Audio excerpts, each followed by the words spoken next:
Bueno, pues buenas tardes a todos. El tema que me ha encargado para el encuentro con el experto de esta tarde, Manel, es, como todos podéis ver en el título de esta diapositiva, el ecocardiograma en la embolia de pulmón. Así, sin más especificación ni limitaciones.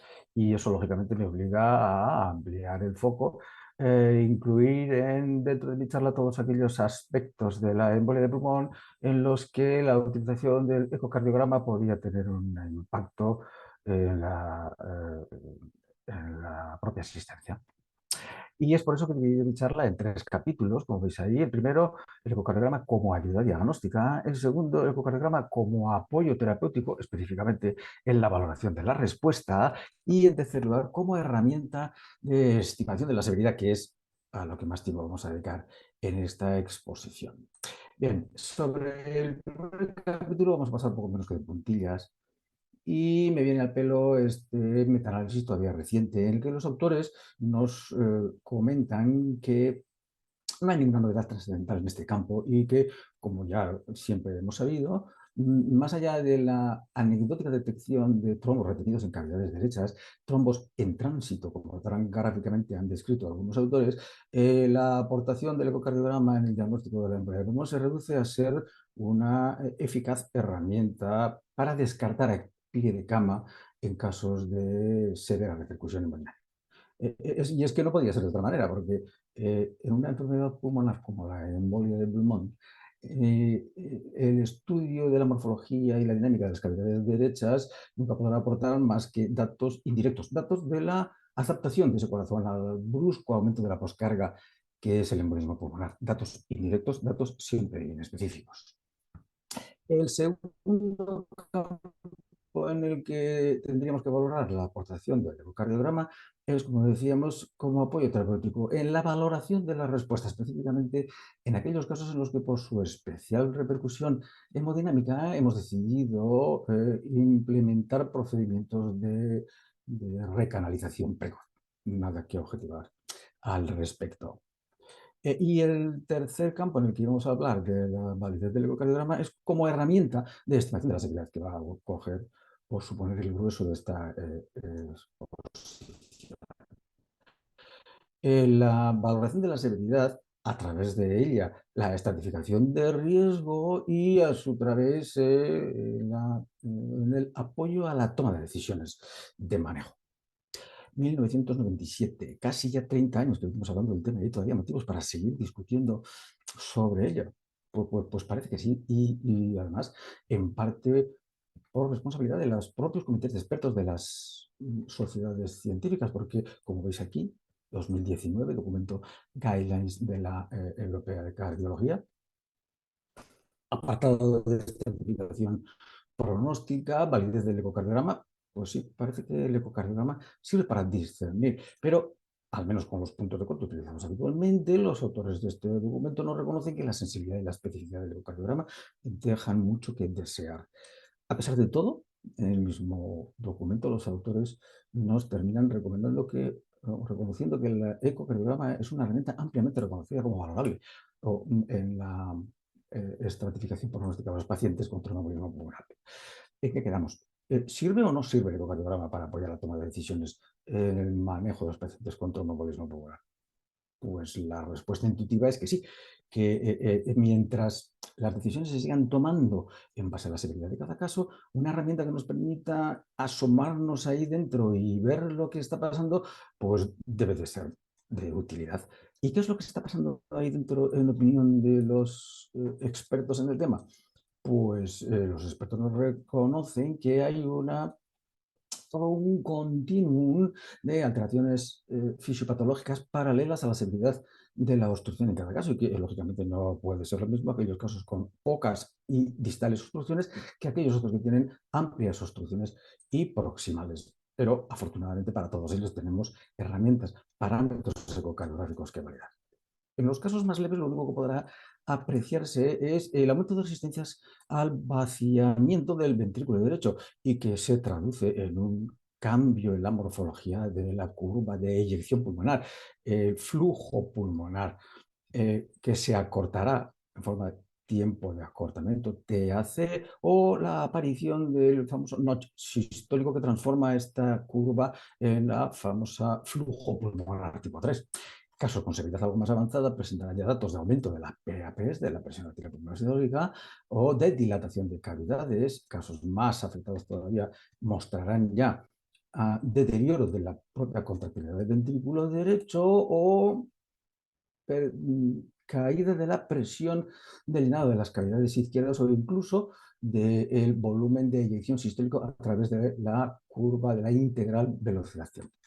De manera que podría establecerse una cierta linealidad de las alteraciones, linealidad que nos permitiría renunciar a una variable como cat, que siempre ha sido categórica, para considerarla como variable cuantitativa y poder establecer diferentes puntos de corte que nos permitan aumentar a conveniencia la sensibilidad y la especificidad y poder renunciar de manera definitiva a esa especie de servidumbre histórica que hemos tenido al considerar siempre como un único punto de corte intermedio, que es lo que habitualmente hemos venido utilizando como criterio de disfunción ventricular derecha clásica, con los pobres resultados a los que nos tenía acostumbrados. Para aquellos casos en los que por su perfil clínico radiológico el paciente es de bajo riesgo y en los que lo que necesitamos es un valor predictivo negativo elevado para poder tomar decisiones de manejo ambulatorio del paciente, lo que necesitamos es un punto de corte bajo, un ecocardiograma que idealmente no tenga ninguna de las alteraciones comentadas, un ecocardiograma normal. De manera opuesta, en los pacientes en los que por su perfil clínico radiológico son considerados de alto riesgo y en lo que necesitamos es discernir de alguna manera aquellos pacientes proclives a presentar complicaciones evolutivas a corto plazo, lo que necesitaremos será un punto de corte alto, un punto de corte que nos incluya al menos el deterioro de la contractilidad ventricular. Idealmente, si además incluye signos de reducción de las presiones de llenado de las cavidades izquierdas y del volumen de eyección, pues todavía mejor. Punto de corte de alta especificidad. Y es que, como recordaréis todos los que tuvisteis la suerte de escuchar al doctor Jiménez en el encuentro con el experto del mes pasado, corren vientos de cambio en esto de la estratificación pronóstica. A corto plazo vamos a dejar de hablar de escalones de severidad diseñados por los comités de expertos de las sociedades científicas para pasar a un escenario de estimación cuantitativa, porcentual, individualizada del riesgo, y no hay ninguna duda de que en este escenario de valoración cuantitativa individualizada, poder disponer de una variable cuantitativa no puede tener más que ventajas. Pero a la espera de este cambio de paradigma, ¿con qué nos tenemos que manejar? Pues en la actualidad con lo que nos tenemos que manejar es con un escenario de poca especificidad, y porque incluso en este documento que todos conocéis de la Sociedad Europea de Cardiología, a la hora de decidir si un paciente es o no de bajo riesgo, no queda claro si debe o no debe de considerarse obligatoria la realización de un ecocardiograma para descartar la disfunción ventricular derecha. E incluso en los ensayos clínicos que con posterioridad a esto se han realizado de manejo ambulatorio del paciente, el HOT-PE y IP, en ninguno de los se exigía la utilización de un ecocardiograma para descartar disfunción ventricular derecha, y los resultados fueron brillantes, como todos sabéis en ambos estudios. Pero, a pesar de todo, los expertos del comité de la Sociedad de Cardiología terminan este documento comunicándonos que, en vista de la evidencia existente, pues al menos si consideramos la posibilidad de una alta precoz del paciente, deberíamos realizar un ecocardiograma para descartar tromboretículos en cavidades derechas o disfunción ventricular derecha relevante. ¿Con qué nos quedamos entonces? ¿Hay razones realmente para ser tan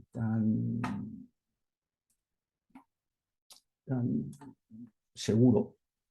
Podríamos decir, hombre, pues uno pensaría que sí, al menos si tenemos en cuenta este artículo todavía reciente de la doctora Beccatini, en el que en un estudio retrospectivo de metaanálisis de 4 ensayos clínicos con más de 1000 pacientes de bajo riesgo, aunque como era de esperar, la mortalidad a corto plazo es baja y aunque, como también era de esperar, la negatividad del ecocardiograma, de la ausencia de disfunción ventricular derecha clásica en el ecocardiograma, no aumenta significativamente el valor predictivo negativo, resulta que cuando el paciente, y no era tan raro, 25% de los casos, presentaba disfunción ventricular en el ecocardiograma, el riesgo de mortalidad a corto plazo se multiplicaba casi por 6. Y eso podría suponer una probabilidad de más del 5% de mortalidad a corto plazo. La verdad es que no se puede mirar para otro lado con estos resultados, pero también hay que tener en cuenta que de alguna manera son unos resultados un poco obsoletos, porque hoy en día ya nadie consideraría paciente con embolia pulmonar de bajo riesgo a aquellos pacientes que tienen solamente un perfil clínico de levedad. Desde el documento del 2014 y más, desde las guidelines del 2019, para considerar de bajo riesgo a un paciente se necesita no solamente el perfil clínico de bajo riesgo, sino que también debe de constar una prueba de imagen que descarte la presencia de disfunción ventricular derecha. Y es en este escenario, con este criterio de disfunción de embolismo pulmonar de bajo riesgo, donde deberíamos de analizar el verdadero valor del ecocardiograma. ¿Sirve realmente el ecocardiograma para asegurar que un paciente con embolia pulmonar de bajo riesgo no va a tener complicaciones evolutivas a corto plazo? Por otra parte, ¿qué riesgo de complicaciones a corto plazo tendrá un paciente, por raro que sea, un paciente con embolismo pulmonar de bajo riesgo en el que el ecocardiograma detecta la presencia de disfunción ventricular derecha clásica? Pues como no había publicaciones que hubieran analizado directamente esto, nosotros no pudimos resistirnos a la tentación de mirarlo en los datos que teníamos con la base del estudio PROTECT que habíamos hecho hacía unos años. Y vimos que cuando se aplicaba el criterio de bajo riesgo actual, el recomendado por la Sociedad de Cardiología, el valor predictivo negativo para mortalidad era muy elevado y el valor predictivo negativo para complicaciones evolutivas casi también del 99%. Parecía que en este escenario la utilización ecocardiograma no pudiera aportar nada relevante. Aún así, nosotros lo miramos con ecocardiograma, lógicamente con un punto de corte bajo, como hemos comentado antes.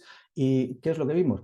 Pues que un ecocardiograma normal en este entorno clínico pues brinda una sensibilidad y un valor predictivo negativo óptimos. Pero es que además, en los casos en los que el ecocardiograma detectaba disfunción ventricular derecha, también el valor predictivo negativo era el valor predictivo positivo era muy bajo, por debajo del 3%. Se podría concluir con todo esto que en entornos de embolismo pulmonar de bajo riesgo, el ecocardiograma tiene poco. ¿Y qué pasaba en el extremo opuesto? En aquellos pacientes en los que lo que buscamos es precisamente aquellos proclives a presentar complicaciones auditivas a corto plazo. Cuando aplicábamos el criterio de la Sociedad Europea de Cardiología de criterio de riesgo intermedio alto, pues comprobábamos que la incidencia de complicaciones era elevada. El valor predictivo positivo para complicaciones evolutivas era en nuestra serie del 18% y eso era elevado.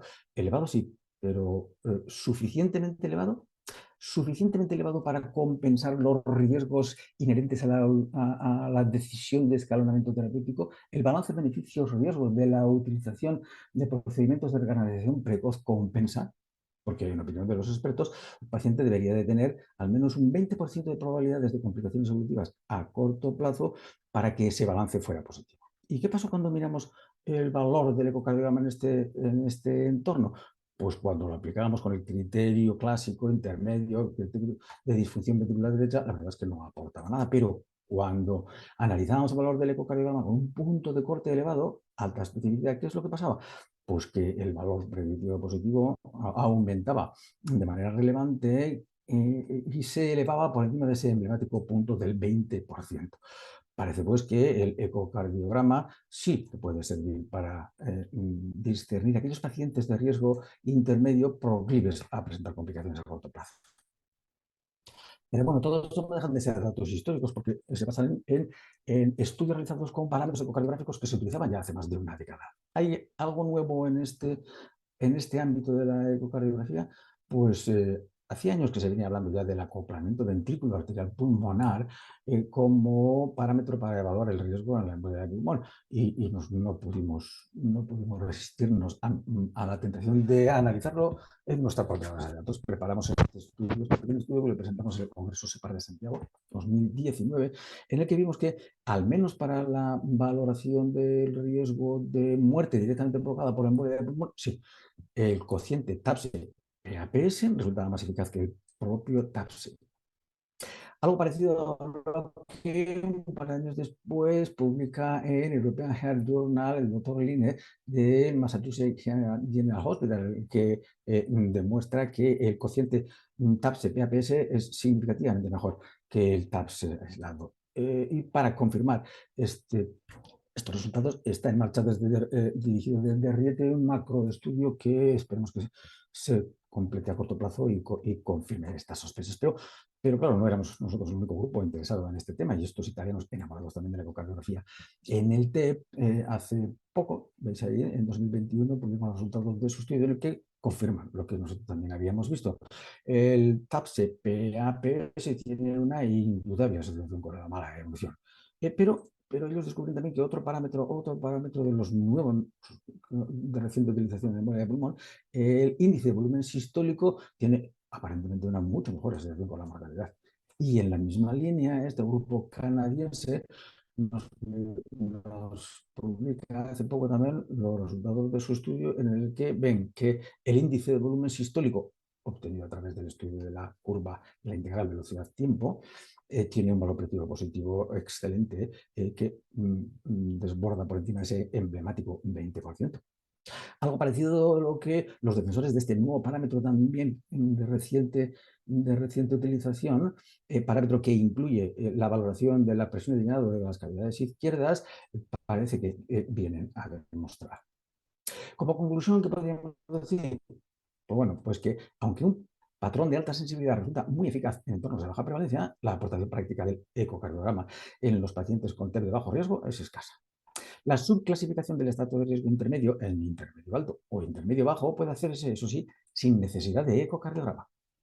En los de riesgo intermedio alto, la presencia de un patrón de disfunción severa, un patrón que incluye la cuantificación de la contractilidad, supone un riesgo muy elevado de complicaciones a corto plazo y puede resultar de gran ayuda para la decisión de implementar lo que eufemísticamente suele llamarse modalidades avanzadas de manejo. Los nuevos parámetros ecocardiográficos del funcionalismo derecho parecen prometedores, pero adolecen todavía de respaldo de evidencia. Y como esquema de manejo que puede resumir de manera gráfica lo que hemos dicho a lo largo de toda esta charla, este gráfico de jerarquía. Como veis, en nuestra opinión, en TEP confirmados y el TEP es de alto riesgo, el ecocardiograma evidentemente puede servir para apoyo del tratamiento y valoración de la respuesta. En riesgo intermedio, si el paciente es de riesgo intermedio bajo, en nuestra opinión, el ecocardiograma no aportaría nada relevante. Si en los pacientes de riesgo intermedio alto, como hemos visto, y en el estrato de riesgo bajo, solamente en casos muy excepcionales. Solo si el paciente presenta una discordancia clínico-angiográfica o el cociente angiográfico VI es normal, pero con un ventrículo izquierdo dilatado, o cuando se plantea un manejo ambulatorio, especialmente si el paciente ha debutado con síncope o presenta obstrucción angiográfica en arterias principales. Si existe alguno de esos motivos de excepción, sí, aconsejaríamos realizar un ecocardiograma, y si no, no creemos que el ecocardiograma aporte nada. Y hasta aquí, sin más. Si tienen ustedes alguna pregunta.